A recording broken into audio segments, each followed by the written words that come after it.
Margaret Chen had raised her son, Daniel, alone after his father passed away 30 years ago.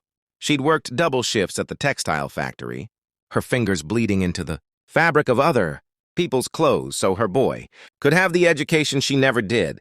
Now at 73, her arms shook with more than just exhaustion. They trembled with the weight of a truth she couldn't bear to speak aloud. "My arms are tired," she whispered, so softly that Jessica almost didn't hear her over the drumming rain. Jessica glanced at her future mother-in-law and felt a stab of irritation. They were already running late for the venue appointment, and now this. Margaret had insisted on coming along, clutching that mysterious bundle like it contained the crown jewels. Jessica had tried to be patient. Really, she had. But wedding planning was stressful enough without. Daniel's mother inserting herself into every decision. "I know, Margaret. Just hold on a bit longer." "The cab will be here any minute," Jessica said, her voice tight as she refreshed the app for the third time. "No, dear. You don't understand." Margaret's eyes, cloudy with cataracts but still sharp with a mother's knowing, fixed on Jessica's face. "My arms are tired. They've been tired for 47 years. Before Jessica could respond, a voice cut through the rain. "Excuse me, ladies. I couldn't help but notice you need assistance." They both turned to find a man in his 60s standing there, rain darkening the shoulders of his expensive suit. His silver hair was plastered to his forehead, but his eyes were kind. Behind him, his Mercedes sat with the door open, the warm glow of its interior promising shelter from the storm. Thomas Blackwell was worth somewhere north of $50 million. Though he'd stopped counting years ago, money, he'd learned, could buy almost anything except the thing that mattered most. He'd built his empire on real estate, transforming abandoned warehouses into luxury lofts, turning forgotten neighborhoods into destinations. But standing there in the rain, looking at this elderly woman with her tired arms and her desperate eyes, he wasn't a millionaire.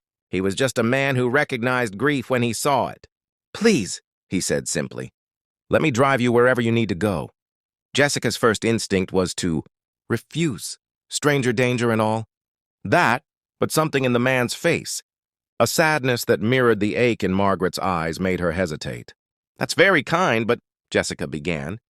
"The Rosewood Banquet Hall on Westchester," Margaret interrupted, her voice suddenly clear and strong. "That's where we're going. My son is getting married there in 6 weeks." Thomas nodded. "I know it well. I own the building next door. Please, I insist." Within minutes, they were settled in the warm luxury of Thomas's car. Margaret in the back with her bundle, Jessica in the front, and Thomas behind the wheel. As they pulled into traffic, Jessica found herself explaining their predicament, the wedding planning, the impossible venue appointments, the stress of trying to blend 2 different families. "And your fiancé?" Thomas asked. "What does he do?" "He's a surgeon at Memorial," Jessica said, pride warming her voice. "Cardiac. He saves lives every day." In the rearview mirror, Thomas saw Margaret's eyes fill with tears. She clutched the blue bundle tighter. "That's wonderful," Thomas said quietly. "You must be very proud, Mrs. Chen." "I am," Margaret whispered. "More than he knows." They rode in silence for a moment before Thomas spoke again, his voice careful. "Forgive me for asking, but what are you carrying?" "You hold it like it's precious."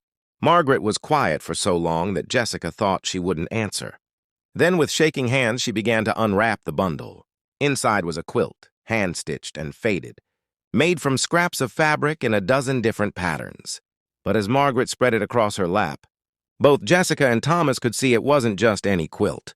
Embroidered across its surface, in painstaking detail, were scenes from a child's life. A boy taking his first steps, a boy in a graduation cap, a boy in a white coat, a stethoscope around his neck. "I started this the day Daniel was born," Margaret said, her voice breaking. "Every milestone, every achievement, I added to it. But I never finished it. I always thought I'd have more time. I thought I'd complete it before—" She stopped, unable to continue. Jessica felt her throat tighten. "Before what?" Margaret's hands trembled on the fabric. "Before my arms got too tired to hold the needle anymore.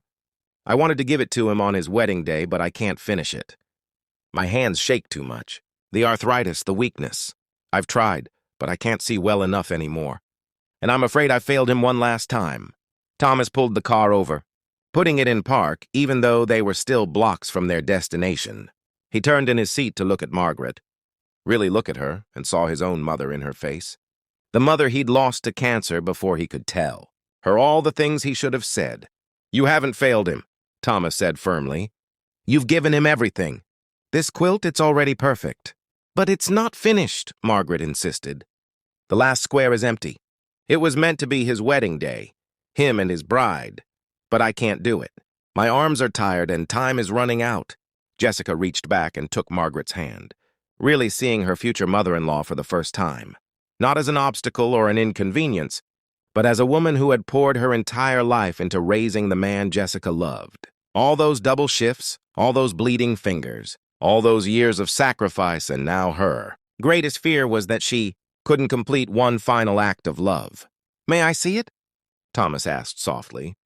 Margaret handed him the quilt, and he studied it with the careful attention he usually reserved for architectural plans.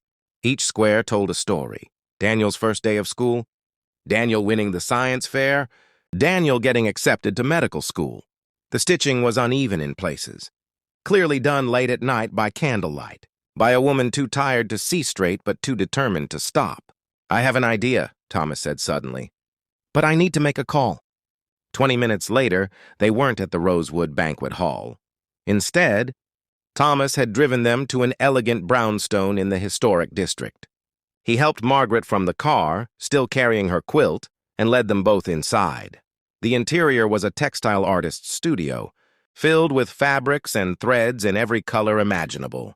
At a large wooden table sat a woman in her 40s with kind eyes and skilled hands. "This is my daughter, Amelia," Thomas said. "She's been a master quilter for 20 years, and she owes me a favor." What Thomas didn't say, what he couldn't say without his voice breaking, was that Amelia had made a quilt. For his wife before she died, a quilt that captured every moment of their 30-year marriage. It was the last thing his wife had held before she passed, and it was the only thing that had gotten Thomas through those first dark months of grief. Amelia took one look at Margaret's quilt and understood everything. She pulled out a chair and guided the elderly woman to sit beside her. "Tell me about your son," Amelia said gently. "Tell me about the wedding. Tell me what you see when you imagine that last square." And Margaret did. She talked about Daniel's smile, about Jessica's kindness, about the love she saw between them. She described the dress Jessica would wear, the flowers they'd chosen, the way she imagined they'd look as they said their vows. As Margaret spoke, Amelia's hands moved across the fabric, her needle flashing in the afternoon light. Jessica watched, transfixed. As the final square began to take shape, a bride and groom, their hands clasped, a mother watching from the side with tears of joy in her eyes. Thomas stood by the window pretending to check his phone, but Jessica saw him wipe his eyes.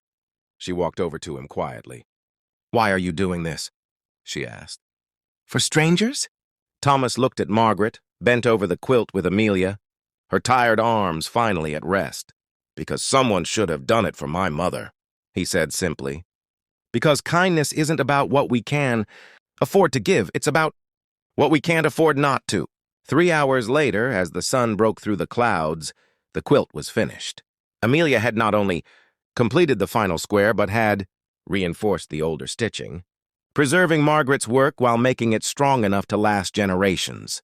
Margaret held the completed quilt and wept. Jessica knelt beside her, seeing clearly for the first time the depth of love that had created this masterpiece. Every crooked stitch, every faded patch, every imperfect seam was a testament to a mother's devotion. "I'm sorry," Jessica whispered. "I've been so focused on the perfect wedding that I forgot what really matters.